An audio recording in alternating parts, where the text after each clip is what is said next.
Well. It's this is the first time I've done about 800 shows, and this is the first time I actually have a Stanley Cup champion on my show, a member of the Philadelphia Flyers, a true pioneer, I would say, in what you're doing. So, Daniel, in your own words, who are you? Mhm.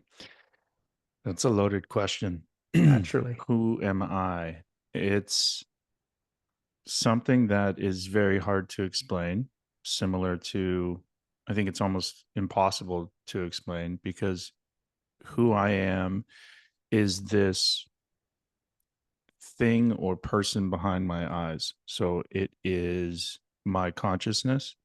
It is not the body that I identify with. It is the I'll just call it a thing that helps me stay connected and keeps me happy. And I think it is godlike. I think it is deeply rooted and connected to nature. I believe in a few simple principles taken from, most of our ideas are not our own ideas. And so, similar to how Alan Watts talks about the apple tree appling and the world being symptomatic of growing people, I believe we are born out of the world and not into it, as we've, are typically taught. And I believe that because of my experience with who I was in a prior life, which was an NHL player who was extremely violent and angry. And I enjoyed looking across the ice and table from another man and knowing that I can beat them up, knowing that I could impose my will. And that made me very sick. And I think you have to be in some ways sick to be violent. And the way that I got better was using natural mushrooms and in a manner that was very specific and intentional to saving my brain health and quality of life. And the reason I believe that I'm born out of the world and that these mushrooms and this medicine helps me stay connected to my true purpose and to what's important in life when I forget is because it fits perfectly into my receptors.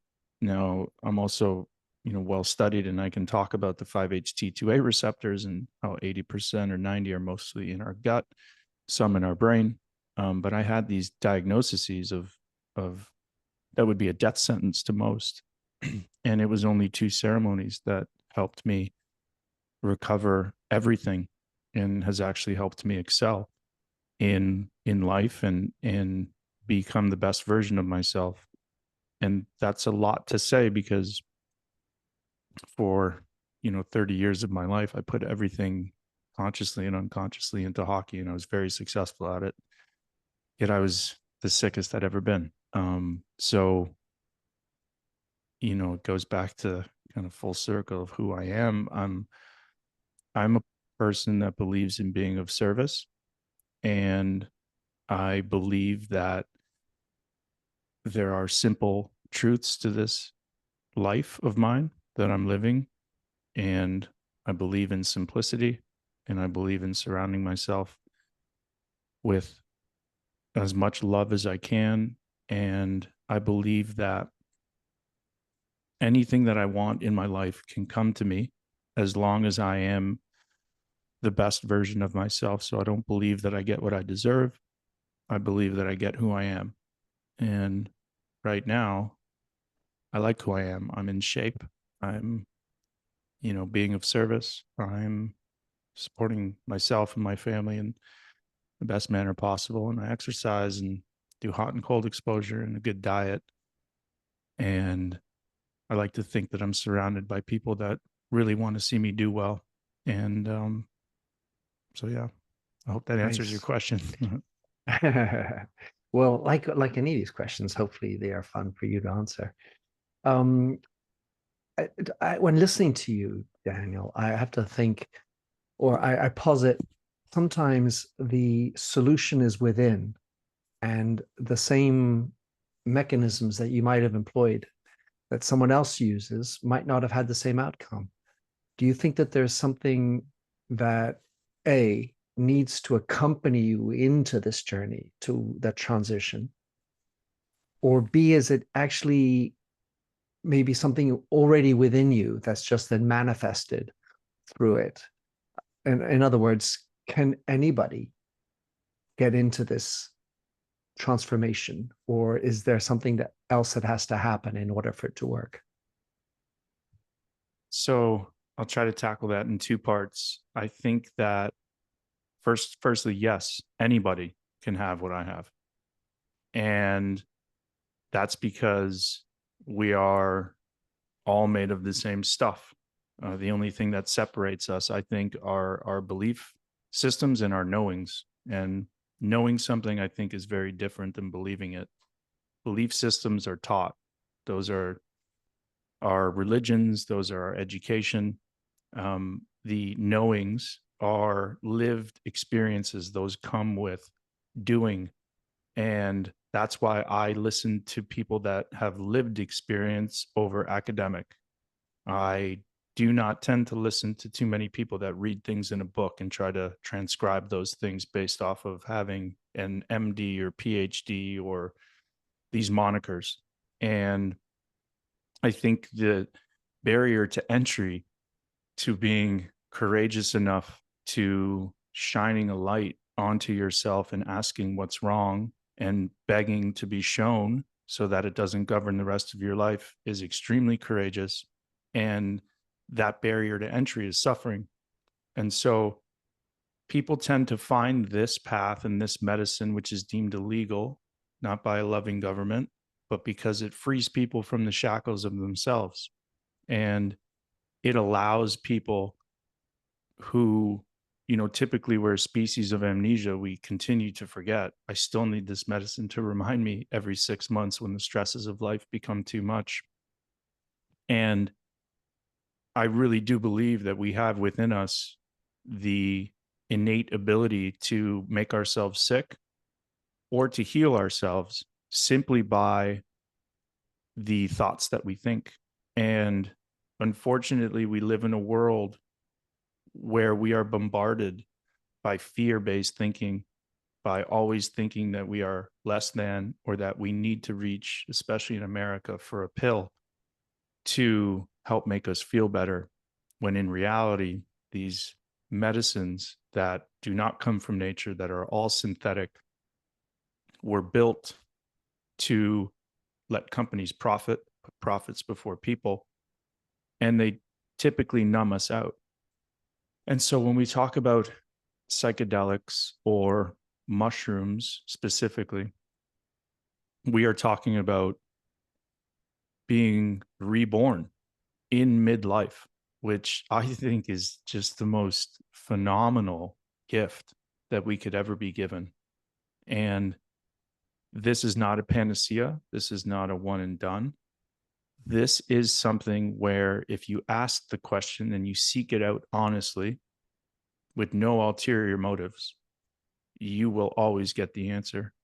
And I really do believe in my heart of hearts, maybe because I've seen it with just under 400 people now over the last 6 years, that people can gain new perspectives, bring a perceived problem, whether that's tied to trauma or a diagnosis that a doctor's given them, or well people asking the question, well, how can I get better? I feel like there's something holding me back, but I don't identify with an indication that this healthcare system's given me. It's just there's an itch that I want to scratch, or maybe a shackle or a bad habit that I want to break.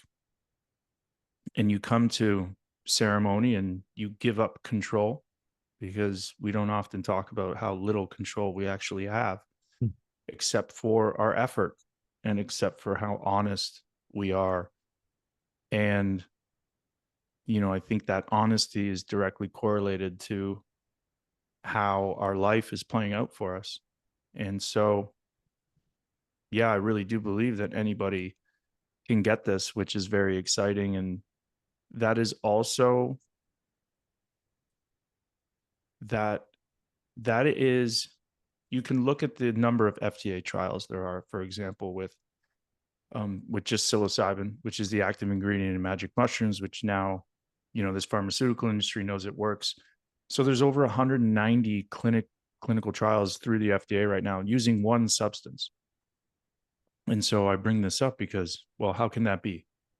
How can one substance, one alkaloid or tryptamine in a mushroom, which there's hundreds of them, how can just psilocybin treat so many different indications like smoking cessation, end of life anxiety for cancer patients, treatment resistant depression, MDD, major depressive disorder, OCD, eating PTSD. disorders, PTSD, the list goes on. How can that be?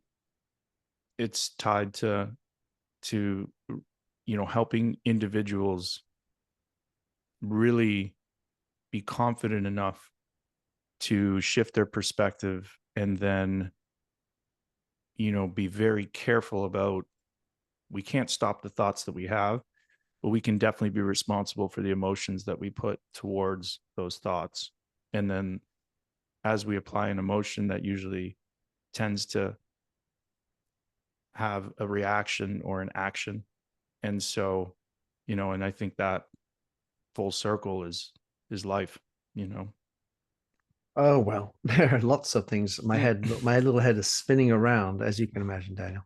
Um, Yeah, and sorry, but I'm actually, I'm 4 days removed from a very large dose. So I tend to be able to, um when you come out, when you're fresh from this, it's you can, the ability to problem solve and the ability to, you know, describe a point and elaborate on all of the different kind of subsections and nuances that go into thinking and emotions, and it's just really quite remarkable. So sorry if I'm long-winded right now. don't be sorry. The point is that it just stimulated a whole bunch of thoughts.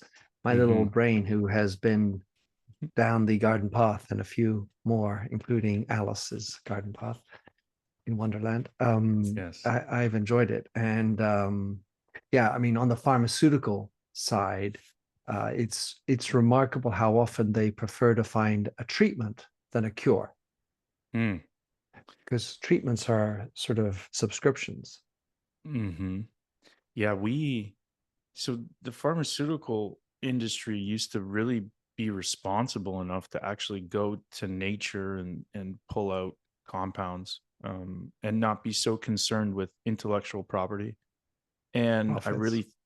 I really think it's lost its way in that, you know, I think it was back in 2003 where, well, we must associate depression with a chemical imbalance in the brain, and it has to do with serotonin. And so if there's an overproduction of serotonin, then we should make these SSRIs, these serotonin selective inhibitors. Inhibitors. And it's okay, so we did that. But then in 2003 or 4, they came out with a study that said, no, we got it wrong.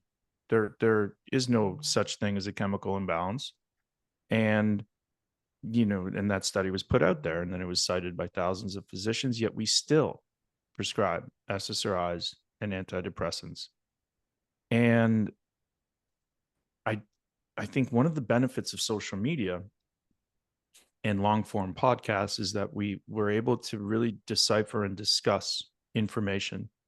And so if we know that there's no chemical imbalance, but there's a class of medications or treatments, as you put it, that are meant to treat them, and we know they don't work, why are we still prescribing them? And why are people still on so many of these medications that come with absolute crippling side effects? I joke, we just opened the 13th legal above ground mushroom center in Portland, Oregon, that can, still federally illegal, but statewide legal regulated framework where we can actually give people these mushrooms above ground. And, you know, I question, like the risk that is associated with doing that. and why these substances are illegal, and why right in front of our face, these doctors and physicians in this industry is allowed to continue to try to numb people out with these medications that have these side effects. And the side effects of um you know I'm thinking a lot about marketing tools and language associated with how to get around stigma that's associated with these substances. And the side effects of mushrooms are pretty profound in that they don't increase suicidal ideation. They increase your want and ability to live. They don't increase self-doubt. They increase your confidence in the decisions that you need to have to make based off of your gut instinct, because that instinct, that connection to your higher power, that feeling that you get when you think about something to do that feels good, and you call it your gut instinct, and you get that warmth and that trigger and that feeling. Yet then we tend to let the lizard brain come in and make up all the scenarios that could go wrong in the future. Well, after a mushroom ceremony, that part of your brain doesn't talk. You just immediately know what you need to do, and you do it without any fear of repercussions or consequences. And it's usually the right thing to do. We don't get restless and we're not able to sleep. Our sleep is improved. People with neurological issues like concussion, they're able to problem solve. They have energy. They have no brain fog or brain fatigue. So these are the consequences Yes. of Secondary taking. positive effects. Absolutely. Which is Did you read remarkable. Lost Connections? I haven't. No. Johan Hari? I must put that out there as one. I know you don't necessarily like the authors, so I'm thinking, oh shit, I've got my books all over the place. But it's a great book. And the other one I would highly recommend in the same vein is The Immortality Key by Brian Morescu. I have that one. Yeah, Yeah, I've read that's that. a good. It's totally, That's nice. totally to be read. And Yeah. many have I read about them. You talked about the lizard brain. I feel like the lizard brain is actually how media and government is, as opposed to what happens. And I Mm. loved one of the anecdotes I have is that in order to be on the board at Google, you had to have gone to Burning Man and or taken some LSD or some sort of or a trip.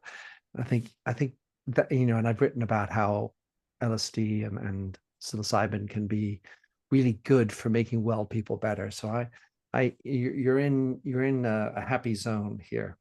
Um, but it does seem though, in order to get to there, you do need to have some prerequisites in order for it to be successful. Because if you go into it closed-minded, if you go Mm. into it with maybe not being in a good place or in not surrounded by a proper surrounding people that you feel are good, then the results won't quite be there. So you do need to prepare it in a way. It's not like for everybody anytime just like that. You need to be a little bit more thoughtful about how you set it up. Absolutely. Yeah. There was a belief in the past that this should only be given to thought leaders, that this should only be given to self-actualizing people, meaning people that are possibly more high operating than others, more introspective, can handle being told the truth and harshly, because that's what some of these substances do. Sometimes it's pure bliss, but knowing why you are doing the thing that you're doing, regardless of what it is, in this context, taking one of these powerful tools to open yourself up, usually there's a question that you bring to it, or an intention or a reason, but you also can, there's Burning Man or there's concerts, and people don't need to feel guilty. I'm in the camp of not putting too much judgment onto people about taking this at a Grateful Dead concert at the Sphere, and Thank still God for feeling that. great. Yeah. And maybe drinking 2 drinks instead of 8, maybe feeling less hungover. Maybe that's why you take microdoses. That's okay. That shouldn't be demonized. And yes, of course, this can help well people as well. I do not identify with any concussion related symptoms, with any neurodegenerative disease diagnosis anymore. I haven't for 5 years. So I'm a well person. So should I be criticized for the last 5 years of my mushroom use just because I'm interested in where we came from, where I am in my life, and who I am? The first question that you asked me. I listened to Wayne Dyer. I listened to Alan Watts. I listened to these philosophers who ask these questions because, like you, I like being triggered. I like being triggered to think and to think deeply. I've always been that way. And that's what gives me energy. That's why I continue to use this medicine. And so if you're an employee at a hedge fund and you are looking for an edge in problem solving, or um you can use this, it's okay, that's okay. And some people will be up in arms about it, but if we're all here for the same reason, I think, right, um is to be free, try as much as we can to be free from suffering, to help each other. And I think the reality of all of this is that I don't know myself without somebody else, without discussions like this, without reading what other people write, without learning about other cultures and how they did it, and then making an assessment and a decision that feels good for me, And so I think the number one thing that these ceremonies do for me is just give me the confidence, make me, in knowing that I'm doing okay. They make me a lot less self-conscious, and they just really help me stay on a good path. This might be a little bit personal, but in to what extent is this something you do or at least share? How much of the sharing are you doing with your wife, Eva? I mean, I know you're happily married, and Mm-hmm. I am too, and I do it myself. But if you've never done it before, how easy is it to really explain? So I don't know how do you do that? So my wife has never done it. Mm-hmm. She's tried microdosing. She has Mm-hmm. migraines, and that worked well for her. And I am okay with that. My wife is a little bit of a, I wouldn't say a straight edge, but the drinking doesn't agree with her. And she's a mom of 4. And, you know, I don't want to say it's just women, but like some people just like being or thinking that they're in control all the time, Mm-hmm. and being a little bit more rigid. And they can't really, get to where I am right now, which is, or where I was, right, 6 years ago, which is I didn't care about living because I was Mm-hmm. in so much pain. And so when that happens, you can easily, I was just so tired from living, from the way I was living, from how hard I lived 30 years. It's why a lot of athletes don't see past 40, musicians, etc. It's just a really, really tough life. And so I was ready to lay down and just have this medicine do what it needed to do. And so I gave up control. In giving up control, it showed me my life. It was like a kaleidoscope and pictures. And I was actually able to put myself in a number of different people's souls as they were interacting with me, as I was still in my body, to really get a good perspective of how proud people were of me, because I felt so ashamed and guilty for stepping away so early. I really, it showed me that I'm okay and I can unconditionally love myself. I did have a lot of guilt for the pain that I inflicted on myself, my family, my friends, and the guys that I was playing against, because I was really good at hurting people and I was really tough. And there's still that dog inside of me. I just know how to really control it now. And so But it also showed me too, like it taught me to think about how many things had to go right for something good to happen on the ice. You know, I was not in control of the 10 other people, right? I wasn't in control of which way the puck bounced that night. I wasn't in control of the defenseman making a bad pinch. And, you know, I wasn't in control of the puck hitting the top of the pad instead of the bottom of the pad and bouncing right on my stick and then being able to put it in the net.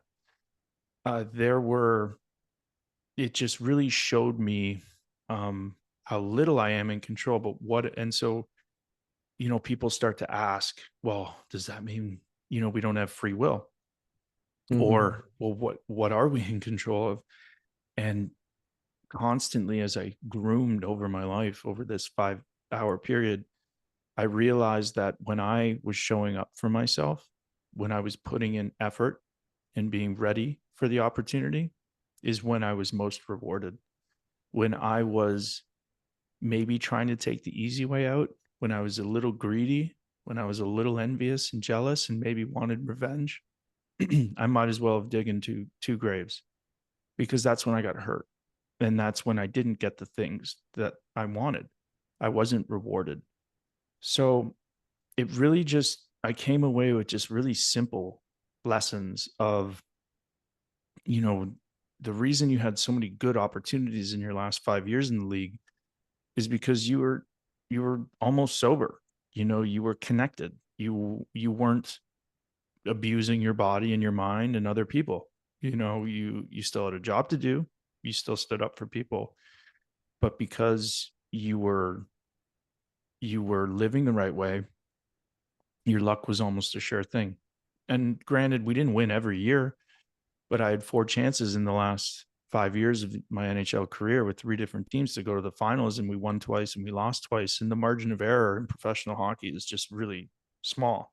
And you know what people say? They're like, well, it just wasn't our time. The hockey gods didn't bless us, you know. When in reality, maybe the other team wanted it more than we did, just a little bit more, you know, and maybe that's why they got rewarded that year. So, um, you know, these ceremonies can be really, really special in just gaining so much understanding, which then cuts through a lot of the shame and guilt that people, I think, with addictions and with past traumas and carry with them sometimes for the rest of their life, you know. And I was able to see it, know it, feel it, and then let it all go. um you know, So there were still, you know, I'll leave it at this, there were still things I needed to kind of clean up. Like, you make your apologies, right? You share with people these newfound realizations, and you just hope that you didn't damage enough, you didn't cause enough damage for them to say, well, of course I accept your apology. And some people said, you don't even need to apologize for that, you know. Yeah, pretty amazing medicine.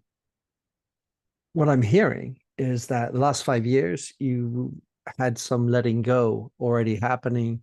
You were feeling in a better place. You were like a purer version of you. Does Hmm. that mean that you started this journey then? And if you didn't, would you recommend that actually these journeys happen even in professional sports midway through the career?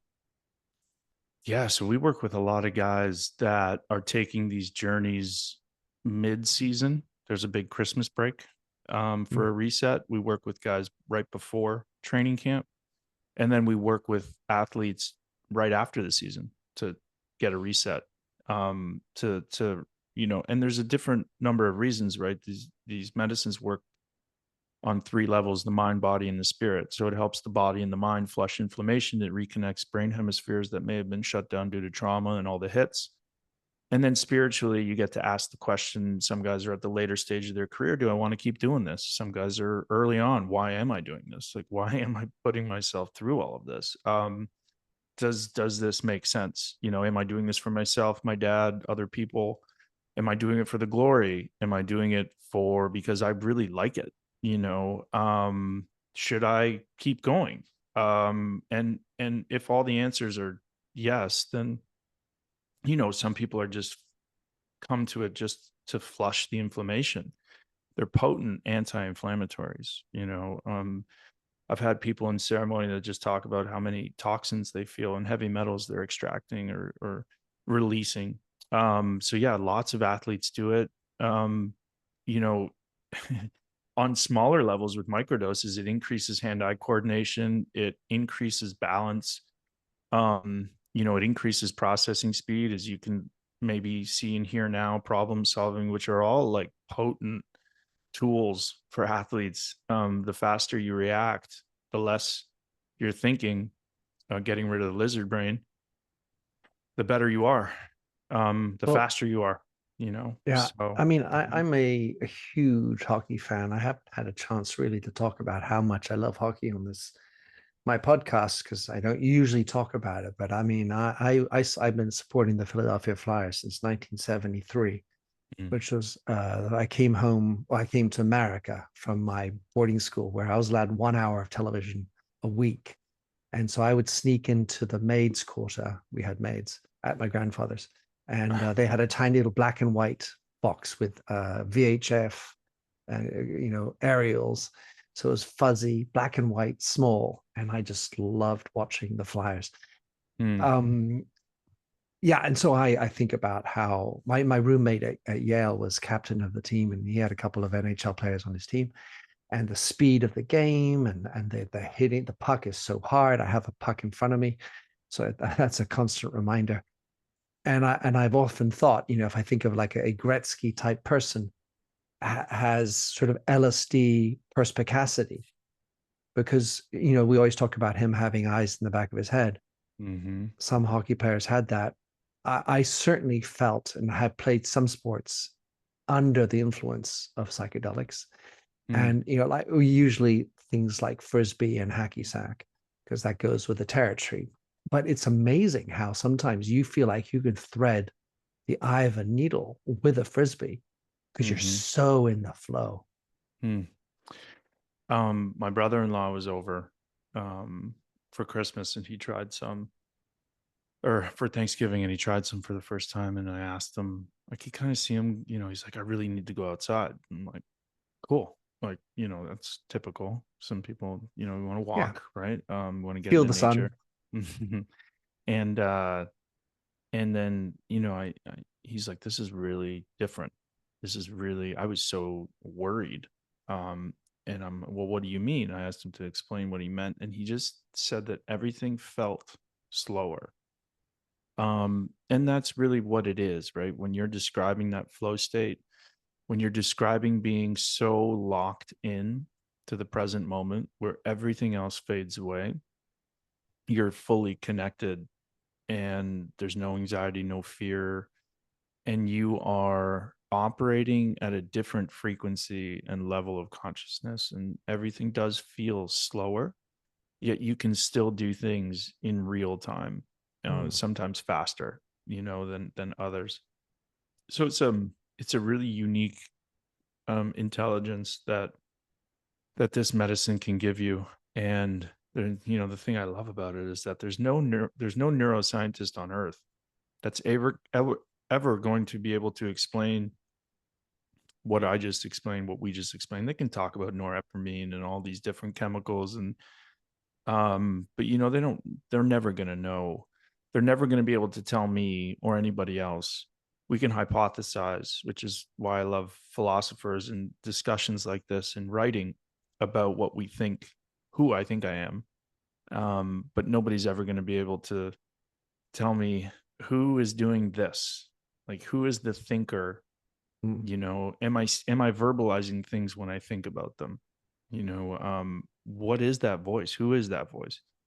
And I think that's really intriguing. But I also, maybe that's why I like mushrooms so much, is because I think for a select few number of hours, and then for days, weeks, months afterwards, you seem to be connected to a different type of intelligence. And nothing lasts forever. But the more that I use these mushrooms, the more I talk about how I think they use me, because mm, right now I can feel like they're alive. When you're mm. habitual mushroom user and you talk about them, it, I can feel them living through me. It's really quite remarkable. Oh, well, you can imagine, Daniel, how much I tap into that, Mm, and that idea of the slowness in the flow. What's amazing is to be able to be in real time, being mm. able to operate because your body's moving, and especially if you're trained, you kind of know how to do. I used to play a lot of squash, and I still play paddle and lawn tennis and these games where the ball's coming at speed. But when you're in the flow, you see the ball, tennis ball feels as big as a soccer ball, where, and it's so easy to hit it right where you want to hit it because you can read the seam, the letters in the small print in made in USA is tagged on a ball. Yeah, there's I mean, the basketball guys that get into those grooves, right? The net looks so much wider, right? The golfers that are having that round of their life when they go to putt, the hole looks massive. They can't miss. And but I think that goes to this belief system, right? That same thing that we talked at the beginning of this, where it's a belief, it's a knowing that that thing is going to go in. Like you are unequivocally never shaken. And I think that's a pretty unique quality about us, about, where does that come from? And, I know a lot of people maybe don't understand this, but where that comes from, that confidence comes from practice. That confidence comes from the ability to continually put yourself in that situation. And then when it matters the most, when millions of eyes are on you, you do it as an action, as if you're just practicing again. It's the famous 10,000 hours maybe coming into play at that point. Yeah, that's a great There's book. so many questions. Yeah, so many questions I want to get into. One, I just want to circle back on one first one, which is about your wife and letting go. And I've had on my show a guy called John Perkis who calls himself Benahasta otherwise, and he talks about the power of letting go. And it feels like actually the inability to take mushrooms or LSD is often around the inability or the intolerance for the idea of letting go, which is the very benefit that it provides. Mm. I mean, none of us know why we're here. If we really think about it, I think often about why I can't remember the first 2 or 3 years of my life. I, I'm fully aware and okay that these questions that I ask, I'm never going to get the answers to. The closest I feel to this understanding of what I'm doing here is when I do this medicine, or when I am in the months after, when I can like watch the signs. I call them God winks, when I can be connected to the decisions that I'm making with the people that I choose to make them with. And I can see these God winks. It's the time when you think about the person that you want to call, that you haven't called in a long time, that you really love, and then all of a sudden they call you or they text you out of the blue. It's been months. That's the type of consciousness or connectivity that I think, we all possess and that we can all tap into. And, this letting go of control is really a belief in yourself that if you do the right things, if you put the hours in, if you put the training in, if you have this outlook of optimism instead of pessimism, that your life and you will become the person that's worthy of attracting anything into your life. And I truly believe it, and I've seen it, and I can look back on my life, and you can take it both ways. I look back on my life when I was addicted and when I was angry, frustrated, sad. That's what my life was all about. That's who I attracted into my life. And I, when I was on the flip side of it, when I had an outlook that, I was grateful for everything, even the suffering, um, then I was being rewarded, and I was just living in peace. I wasn't being rewarded with, the big house or, a big contract. I was being rewarded with peace of mind, with just, one thing I've been tackling and I've been writing a lot is this notion of what God is, or the universe, or the higher power that I have. My wife asked me to go to church the other day, and I think it's great for my kids. I grew up in the Catholic Church, but I don't believe in it. And I don't tell them this, but I'll let them make their own decisions when they're old enough. I tell my wife that my church is nature, that when I'm on my bike outside or running and just thinking is when I feel most connected. And I believe that this belief system, or this knowing system that I have curated, that I've now strengthened over 6 years of exercise, good diet, and medicine work, is that is my religion, or my church, or that's my that's everything to me. When I am not feeling or seeing God winks, or getting these kind of gut instinct feelings, um and seeing the things that I need to do, and seeing the things that I probably shouldn't do, then I do tend to start to feel that I am not necessarily in control. But that's okay. I'm not a passive person, in that, oh, well, this is happening. It's just happening. I had no control over it. Um, when in fact, my control that I can exert is the effort that I put towards not putting too many bad emotions to the thoughts that I have. I can't stop thinking. I can't stop thinking of thinking, but I can be very careful with the emotions and the people I let in my life, and my life's purpose. Mm. So when I'm So yeah, go ahead.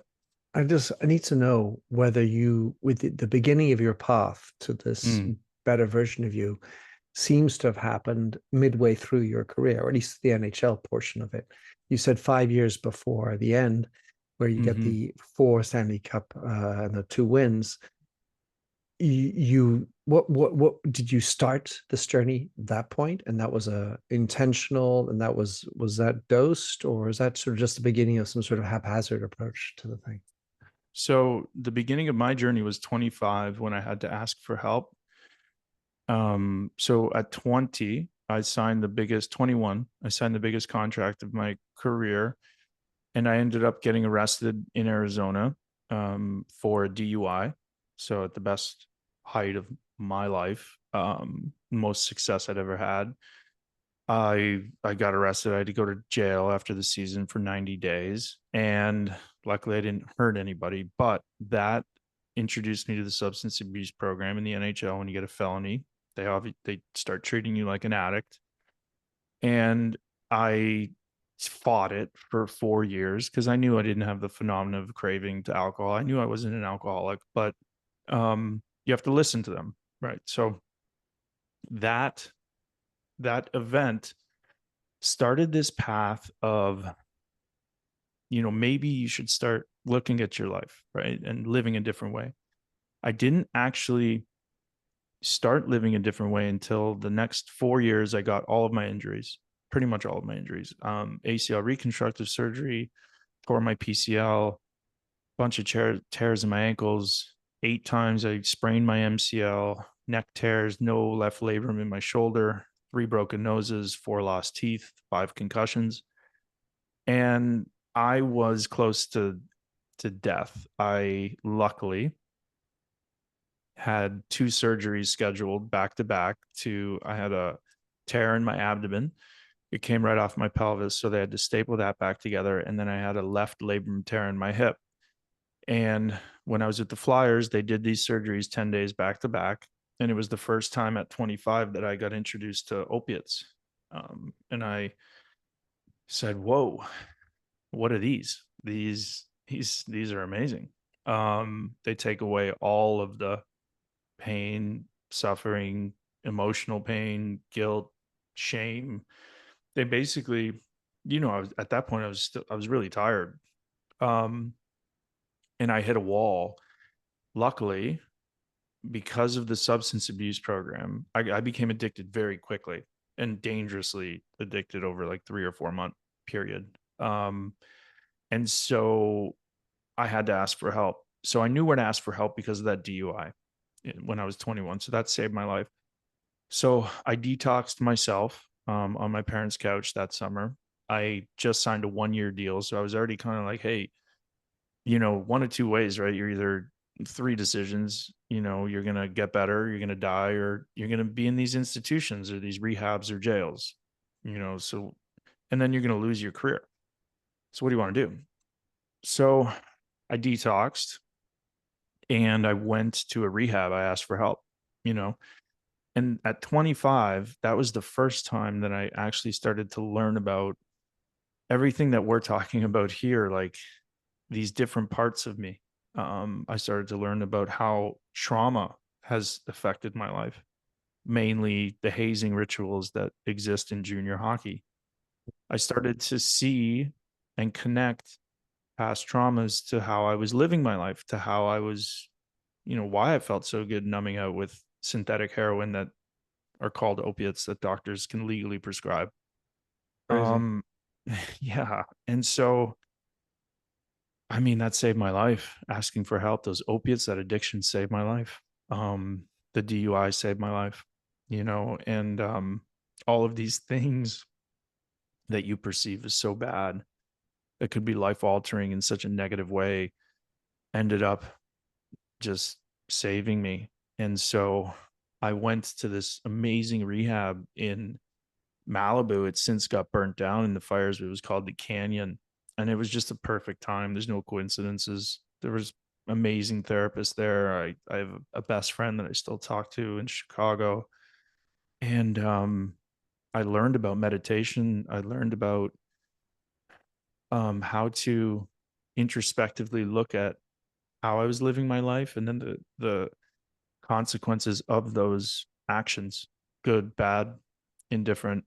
And I can just start, it just gave me a little bit of a peek into you have to be responsible, and if you are responsible for these simple things, you're still not in control of what's going to come. But there was this knowing that these good things would start to happen. And so I committed myself. I stayed sober for 2.5 years or so. And then my last 5 years in the league, like I said, I went to Stanley Cup finals with 4 times, 3 different teams, won twice, made some really good friendships, met my wife. And so that was really the beginning, at 25, to a pretty profound shift. Well, I have to tie a few things you said from in the various comments. First of all, I love the way you reframe the sufferings that you've had as life-saving. They could have been Mm. life altering, or they were life altering, but it could have been, life deadening. And I also think within this whole story, the idea of fear of death is is very base to the whole story.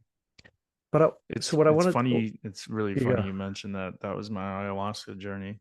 I've always been deathly afraid of death. Um, and thought about it way too much, and but yeah, my ayahuasca journey was that was the intention I brought. um Epic. mhm. Hence my enjoyment of the Grateful Dead, because once you know you die, you are much more grateful. No But doubt. where I wanted to go in this, I want to tie a few thoughts I've had. One is you often talk about in your interviews, Daniel, about how hockey or sports in general is parallels of life, Mhm. and you, the enforcer, the car bomb, were another type of person. The parallel I want to go with is that oftentimes a lot of the CEOs that I hang out with aren't pretty people. Mm. I wouldn't characterize them as good people. In fact, I think most times the easiest route to success is being a complete asshole. Mm.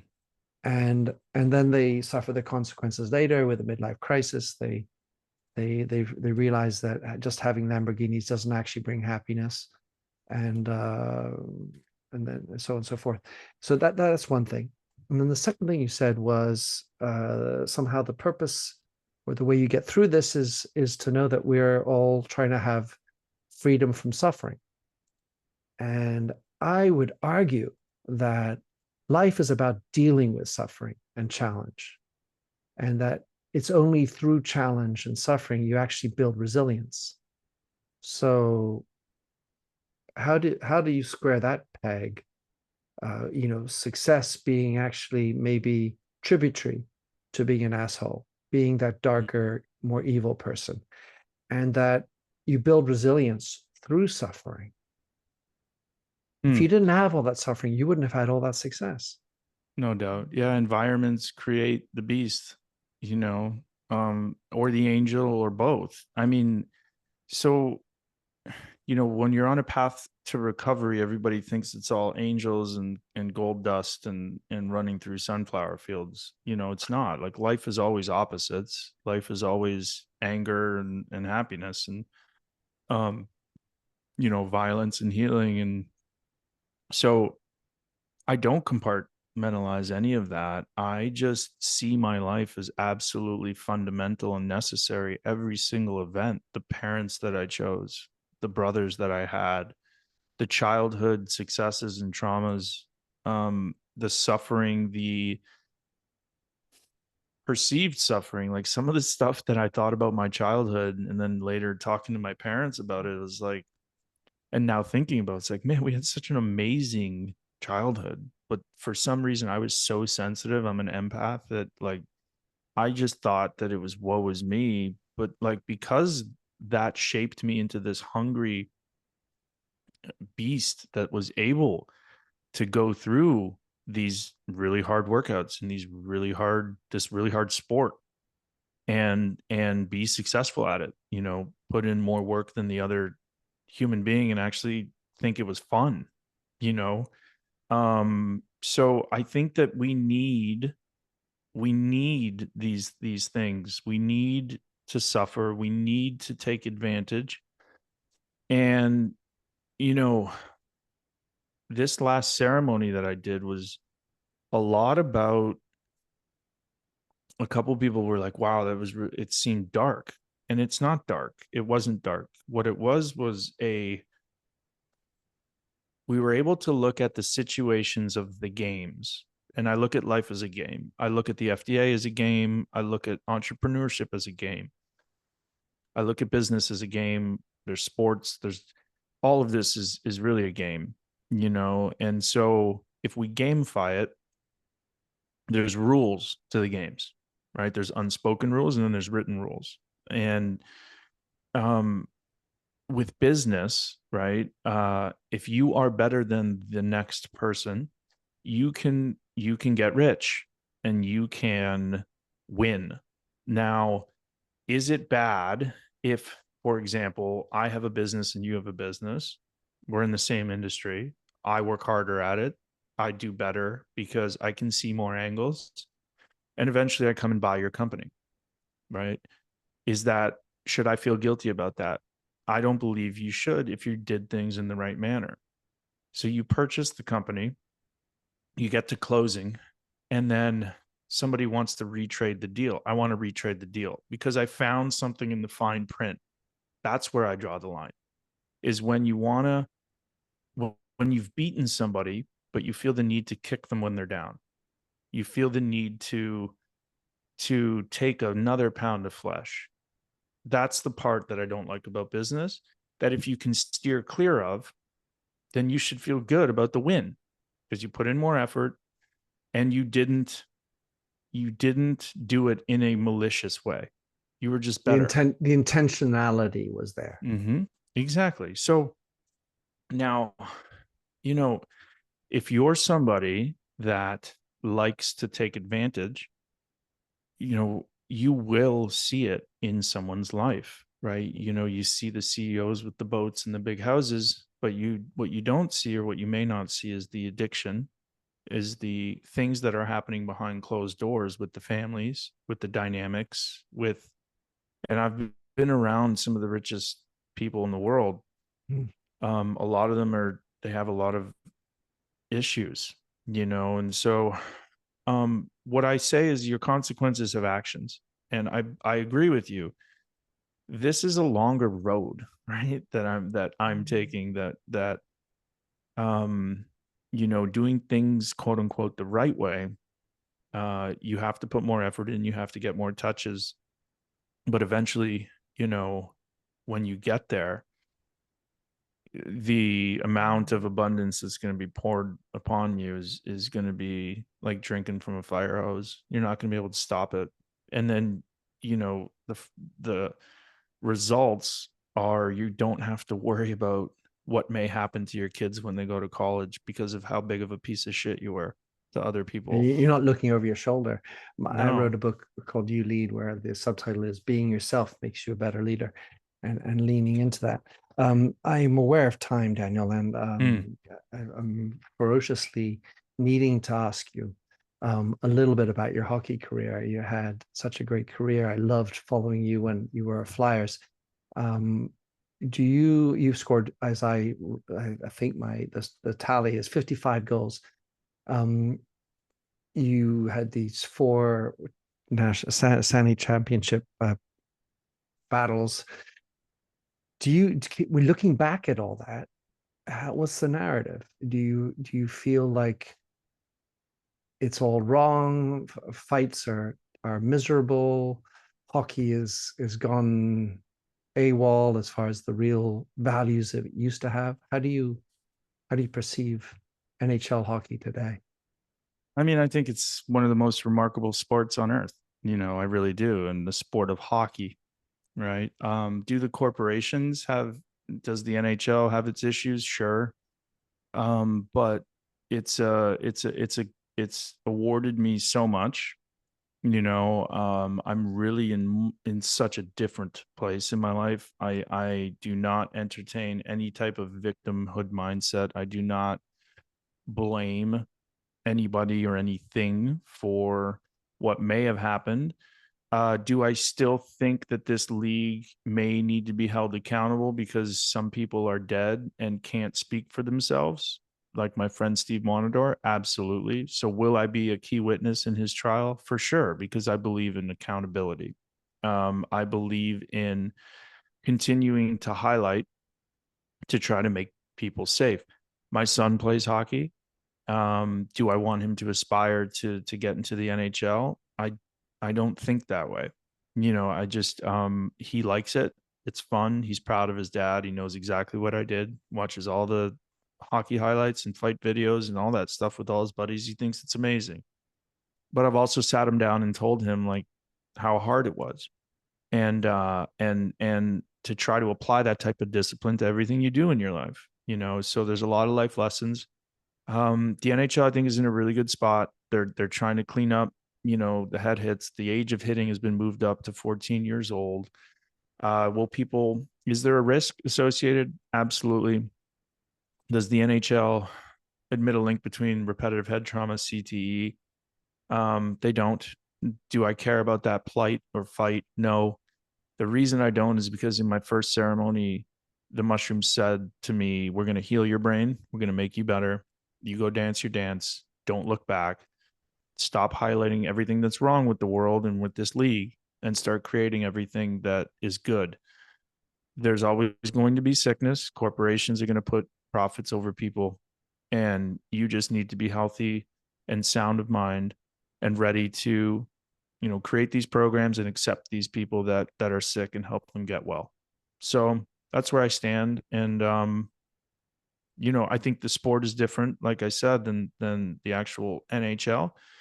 And but I just really don't live in that world anymore, you know. So So my the way I'm seeing or relating into what you're saying, I look at a match and I know that there's that sort of morbid interest when a fight happens as a mm, spectator. I played rugby for 18 years, 5 concussions on the rugby pitch. And in England, they're now talking about having contactless rugby at school. And so this, but the other narrative that I hold dear to is that risk is what life's about. And if we remove all forms of risk, well, if my typical phrase is this: adventure without risk is not an adventure. Life What without adventure is not a life. Therefore, I need to integrate, and I think this is especially true for boys, but I don't want to be too sexist. We need elements of risk in our life to feel enlivened. And so if we remove all things that can cause damage, well, we'll not have this suffering, we'll not have these awakenings from these sufferings. And so it's kind of having a balance where we do kind of accept that we have a tolerance for risk as mm. opposed to trying to get rid of it all. Risk is it makes you feel alive.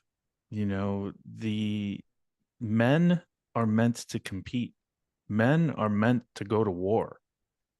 And this life, now that I'm a civilian, would be so boring without professional sports, without being able to watch gladiators get onto the ice, go into the arena, and do the thing that most people only dream of. When in reality, if they started young enough and applied themselves and if that was their path, anybody could do it. And so I agree with you that adventure and risk, they're so necessary to being a man. And you're not sexist by just highlighting what men are.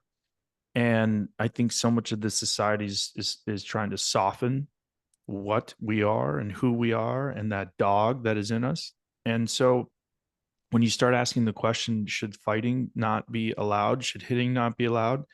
I don't think we should let kids hit at 4. I think that's a little irresponsible. But we didn't know the science that we know now when I started. But should there be hitting and fighting in sport, in hockey? Yes, absolutely there should. Right. And should we tell these guys the risk associated so that and not lie to them like they did to us? Yes. And then would still sign on the dotted line. I've said it a million times. Well, if you knew what you knew now, absolutely I take that risk and I fight for the glory because it made me feel alive, you know. There's that issue of accountability that you talked about. Yeah, I've always had that, that, and I'll always have that, right? Like if somebody tries to, get one up on me, then I feel like I need to put them in their place so that they don't do it to the next person. That's always been innately ingrained in me. Pay it forward in another way. All right, so I must call this to a close. I'm just devastated that the time ran out on us. Um, for your Wasana Health, you have another startup that you're now running, Chapter Mhm. 5 Foundation, which I wanted to talk about but couldn't. But so tell us where and who should be going to visit Wasana Health, Chapter 5 Foundation, and your current position. If you could tell us more and give some links so I can send people scurrying to find out more about you. Sure. Yeah. So we Sana Health, we actually, sold off the drug development program. We sold off the clinics. So that's, just a empty shell that's winding down, but it was an amazingly, important part of my life and a lot of life lessons about capital markets and synthetic medicine and Mhm. knowing where I want to play and where I don't. And so right now it's come full circle back to giving people natural full spectrum mushroom experiences in a legal above ground setting and environment in Portland, Oregon. So Oregon has created Measure 109. It's a regulated framework, and I own the 13th above ground legal mushroom center to be able to deliver this medicine to people to have these transformative experiences and be a catalyst, an opportunity in a safe and warm environment to be able to grow, to improve your life. So that's happening. It's called Experience Onward. You can go to Instagram, Experience Onward, experienceonward.com. And you can follow me, Daniel Carcillo 13 on Instagram, Daniel Carcillo LinkedIn, Facebook, Carbon Boom 13 on Twitter. And yeah, just feels really good to know why you've been put here. So Yeah, I appreciate you having me on. It's been a tremendous pleasure. I feel very many links, and somehow, hopefully, one day, maybe we'll have a chance to share more. Come to London, come to Paris, look me up. I may otherwise have to come to Chicago and track you down, Daniel. That'd be great. Yeah, let's do it again. That was fun. You take care, Daniel. Thanks again for coming on. Okay. See you, buddy. Bye.